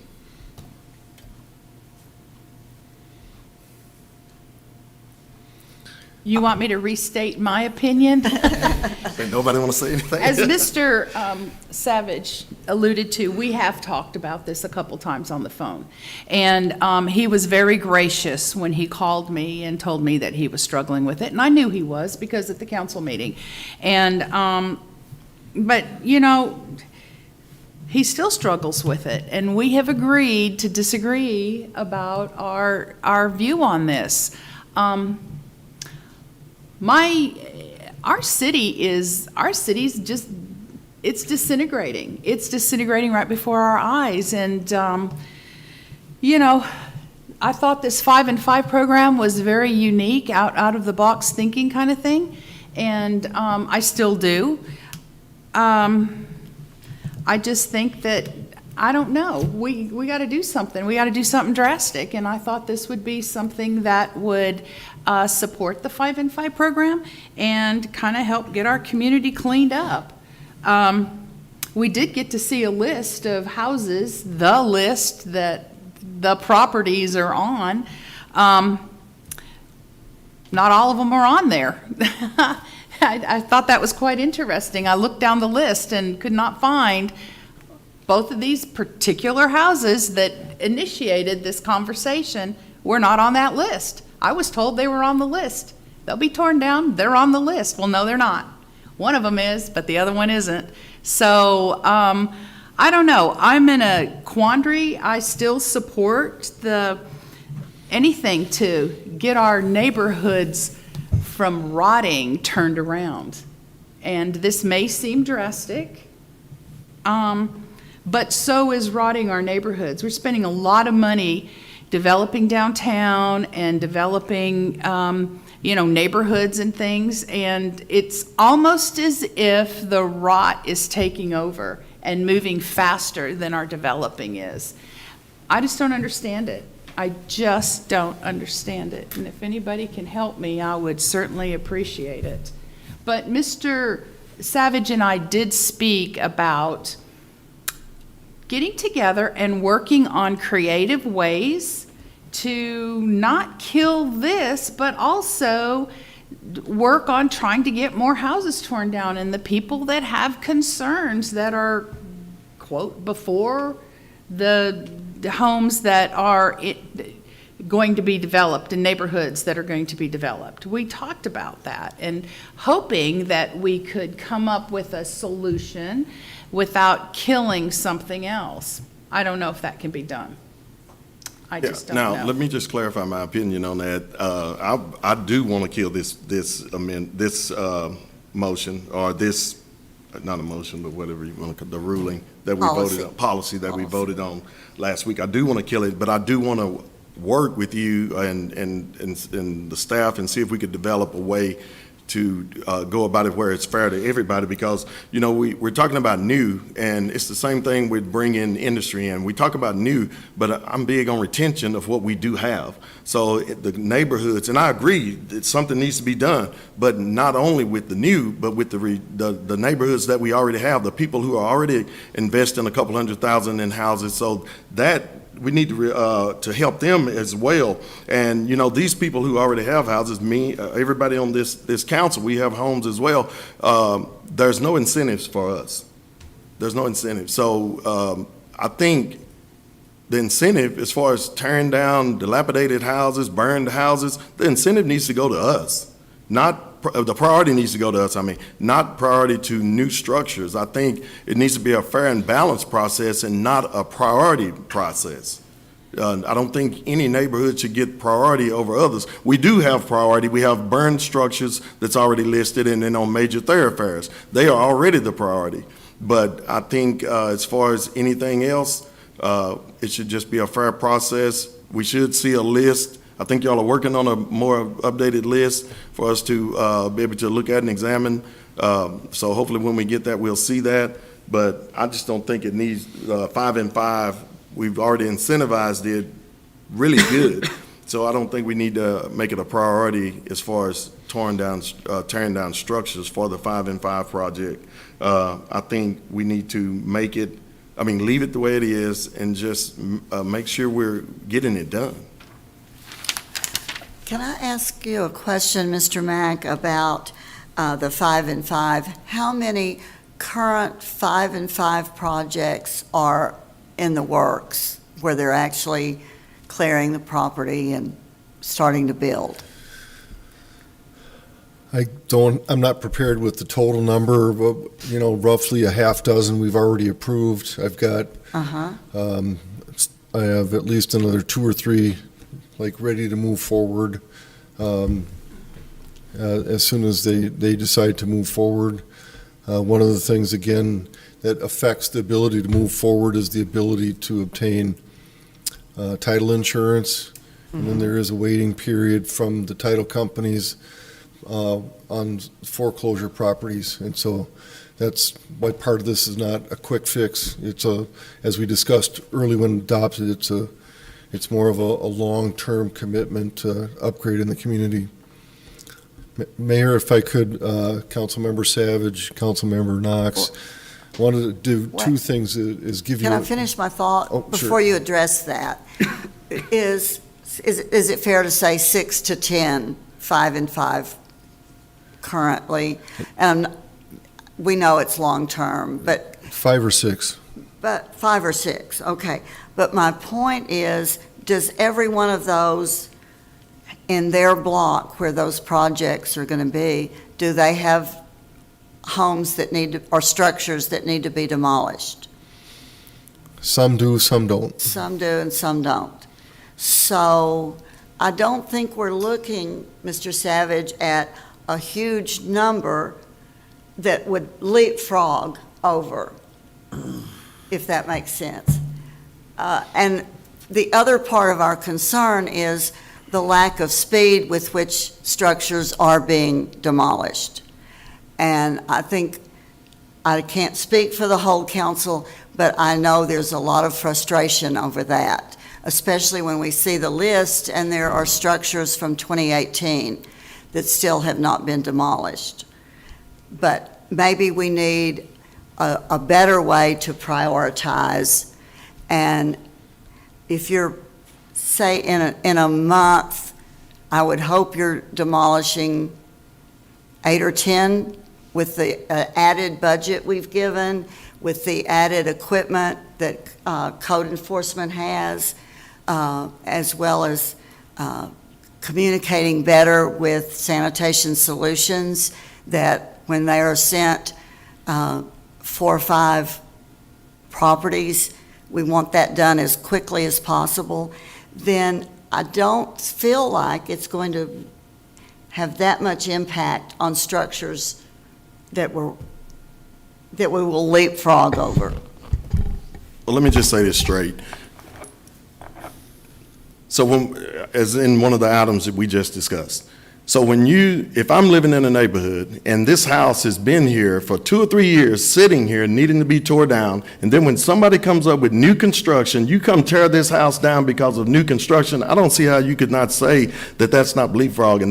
That's a priority. You're saying my neighborhood is not good enough, but then when somebody decides to build something new, then you tear this house down, not because we live here, not because we've complained, and code enforcement, all the complaints they get are from existing residents, not new people coming in building. They get them from existing residents who are already paying taxes. This 5 and 5, you get tax-free for 5 years, but I'm paying taxes right now, every day. I'm getting my water bill raised every day. So, every time. So now I have to sit here and wait, and you won't tear the house down when I complain, but then you tear it down when somebody builds a new structure. I don't see how you could say that that is right. That is not right. That is not fair, because it happens. And I just don't think, we have citizens that call us all the time and say, well, I don't have a voice in the city. There's no use in me coming up there complaining. When we have planning and zoning meetings, there's no use in me saying anything, because they're going to get what they want to get. Well, that's what things like this make that happen. They make people say things like this. So we have to be concerned about the regular citizens, not just the people who are building structures. So if the houses need to be tore down, they need to be tore down anyway, not because 5 and 5 is coming in, not because some new project is coming in. It's because it needs to be tore down. So that's why I'm saying it does not need to be a priority. It just the stuff needs to be tore down. All of our citizens should be a priority, not just 5 and 5 or new projects. That's what I'm saying about this. One comment I would like to make on the rate of the demolition. Based on the changes that have been made, we've been roughly budgeted and outsourcing for anywhere from 10 to 12 homes a year. We believe under the new procedures, we have the new equipment now. Optimistically, we're hopeful we can get half the list knocked off in the coming year, so upwards of 50, maybe as many as 5 times a year, as many houses. My code abatement crew has outstanding ability to really work hard, and what we're probably doing is prioritizing some of that work over other, things like some mowing. We've got more contract mowers, so we're able to outsource some more of that we had good success with this year. It may allow us to prioritize the demolition over cleaning up of yards, for example, possibly. So I think the rate of speed will definitely pick up this year in discussion with my code supervisor on that. Secondly, I want to indicate that I've now completed with my code supervisor review of 3/4 of the entire community. We've been looking at the community by quadrants. I had an opportunity on the last go-around to bring Mayor Pro Tem Hughes out with us to understand better the criteria that we're applying. We've actually done a better job now of creating a column, creating a map that goes along with this that shows the 3 priorities we've already established, but we actually added a 4th priority as a part of this process, and that's at looking at structures that are actually dangerous. They're in risk of falling down or affecting neighboring properties or the public in general as an attractive nuisance. And so we added that 4th category as well. We created a medium category for any structures that are not secured, but are maybe in a low priority, that they don't meet the other high priority areas, but they're unsecured, so that we created that as a medium priority, and then the low priority would be those that are secured but not necessarily rising to the occasion of the high priority. So that's what we're trying to do. We think we're going to get to the list faster than we have in the past.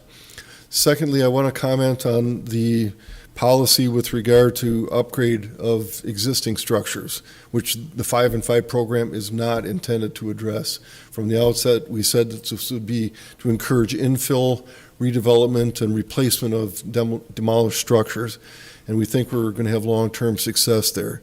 But on the current policy that the council has adopted roughly 2 years ago, updated, we do have a policy in place that says that if you are going to upgrade an existing home and you improve 50% or greater of the value, that is an eligible tax abatement. And we do produce that incentive. Now, that's a higher bar to reach for 50%. It is for existing structures, it is for single-family homes.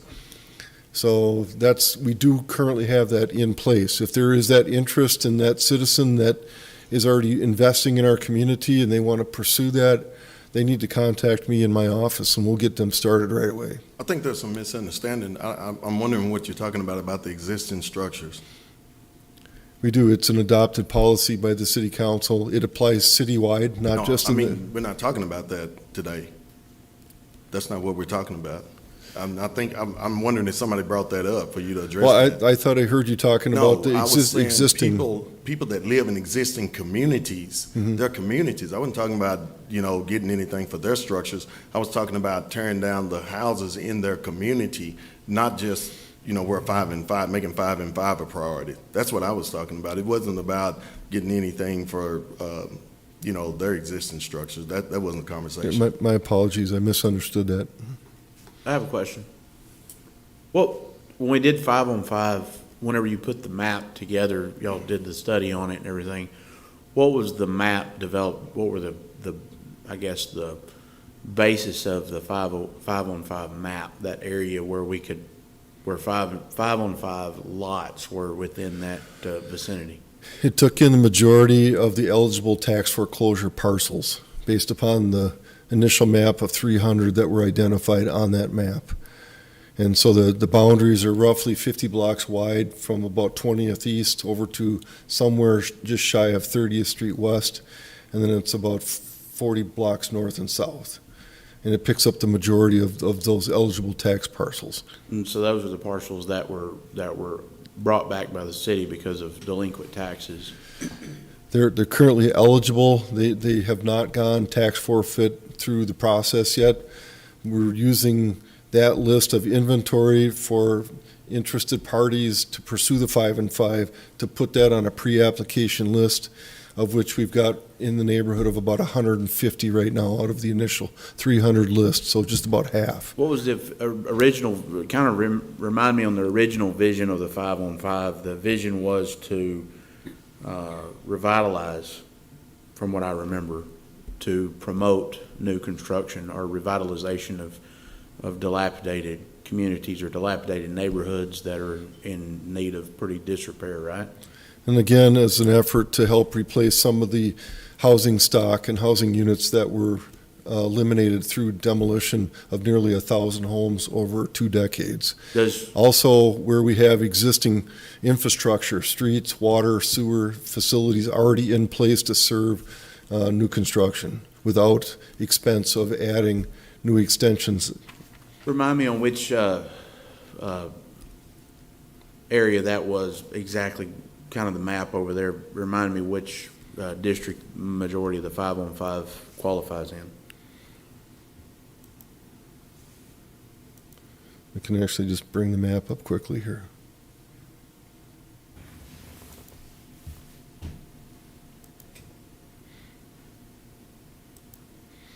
By the way, our GIS department's done an outstanding job putting this together for us.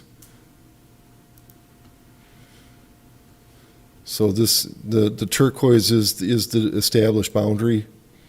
Every one of these dots in here represents an eligible tax foreclosure parcel that's shaded reddish or orangish. And again, this is the list that we're using to prioritize the tax foreclosure sales. Again, every parcel that's inside this boundary that's not shaded, that's not necessarily eligible for tax foreclosure, is privately owned, currently paying taxes, is also eligible. Our partners at the county have decided that their participation with us in the 5-and-5 for tax abatement will only apply to the tax foreclosure parcels, though. So when we put this together, the idea was we were going to go to the more delinquent areas of town to try to revitalize and put together new construction, also to get a lot of the demolition stuff where it would be a little more fast-paced and we would get a lot of more tax incentive up front, right? Yes. Okay. I'm with Ms. Knox. I get Mr. Savage's argument, and he, you know, I live in my neighborhood's got probably half a dozen or more, but there's a lot more stuff that's been in there that's been bought and redone, and people are moving back in. So if I can tell you from my constituent standpoint, we want to see this area of town, 5-on-5 area that was put together by the city staff, and I see the vision, and I think that's the way it, you know, is it going to take a few demos out from some other areas of town that might could have? Yes, probably a few. Is it going to be enough to change the scale? I don't think so. So I would vote in favor of Ms. Knox and put that third scale in there for the 5-on-5 being the third choice. Any other questions or comments? I do have a quick question. I'm sorry, I'm not as well versed in building and standards and demo and all that. What would, can you, in a dumbed down version, can you explain to me what would constitute a property or a home to be put on the demo list? I'm just curious. Councilmember Savage is correct. We do get complaints from citizens that live in the neighborhood. We also canvass properties as we go through our routine enforcement actions, looking for other types of complaints. Our code enforcement officers bring those properties to the attention of the code enforcement supervisor, who is our staff member that basically staffs the Building Standards Commission. There are certain criteria that he will look for that he routinely goes over with the Building Standards Commission, sinking or settling foundations coupled with collapsing roofs, vacant structures that are unsecured, open doors, broken windows. Certainly we get out on every fire call. We look at that immediately after. We're increasing the priority to bring those quicker to BSC for demolition orders at that time. We continue to work with citizens that own the properties where we can still reach them. In some cases, we never can. And so I guess those would be some of the criteria, would be, classifying it as a dangerous structure or completely unsightly as a result of fire. So are these owned properties, or are they just, are they abandoned, or? Both. I guess that's where my It's question comes both. in, because, I think when we talk about pride and we talk about, hey, where does the responsibility lie in some of these properties, right?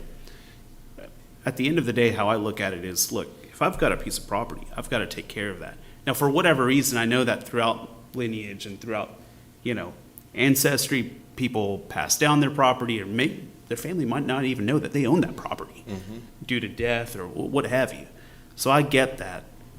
But I almost would love to see something where we can maybe meet in the middle here. And again, I don't know if this collides with 5 and 5, or if this collides in the other opportunity that you're talking about with existing buildings to renovate up to, what I think you said, 50% or more. Is that correct? So let's just say if we were to find another leg in this opportunity for 5 and 5, or let's just say an offshoot of another opportunity for 5 and 5, it could be named something else. But if there's an existing building, an existing home that is on the demo list, and if someone wanted to take that demo on themselves, buy that property, and within a time period, put a home up there, would that be something that we could look into as a council? And maybe it could be a dynamic process, because obviously we've budgeted more.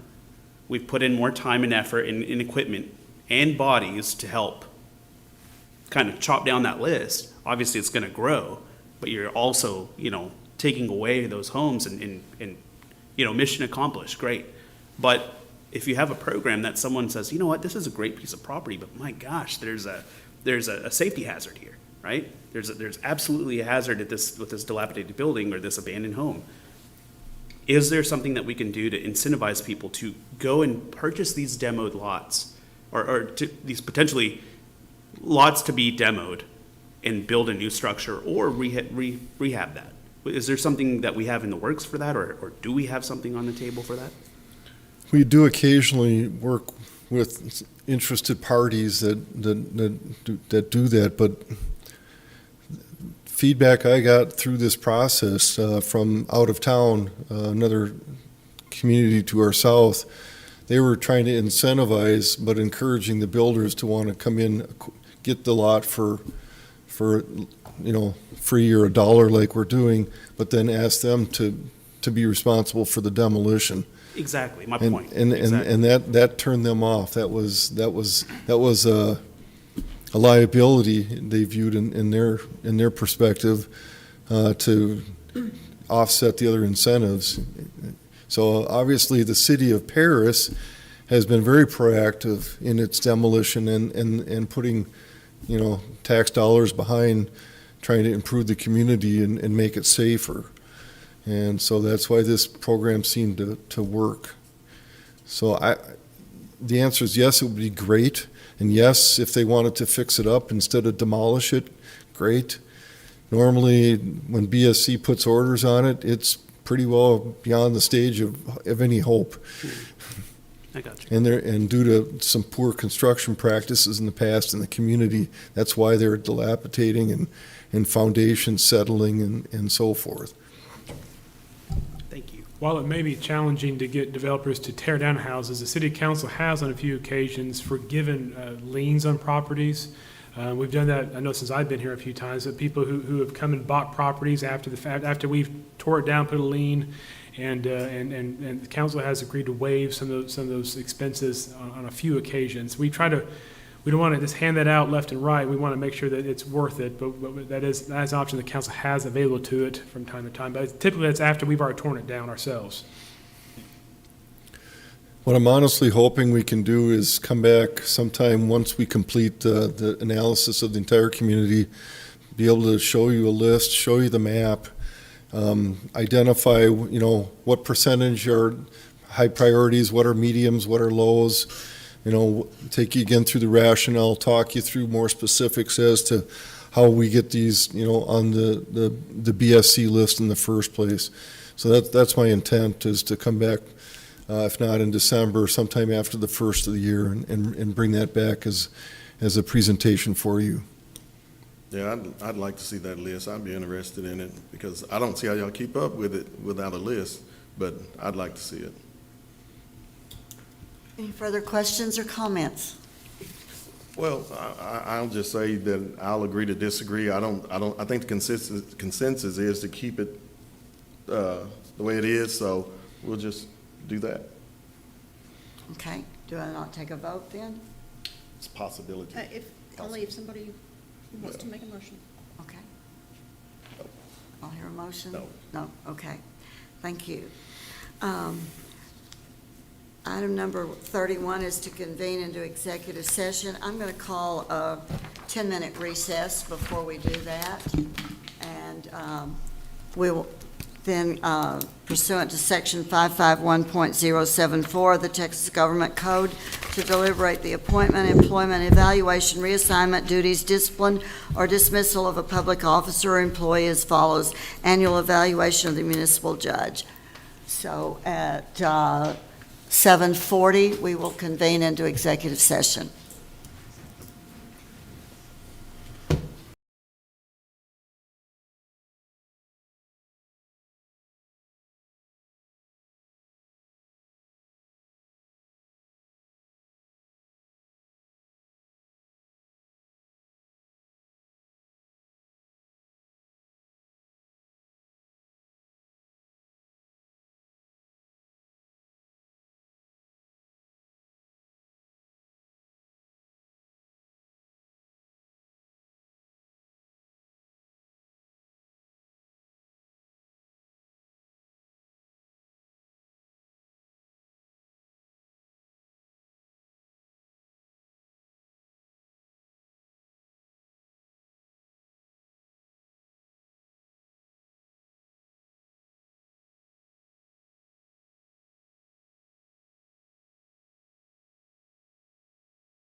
It won't. Edith, We need to get some. I can't see over the kids' table.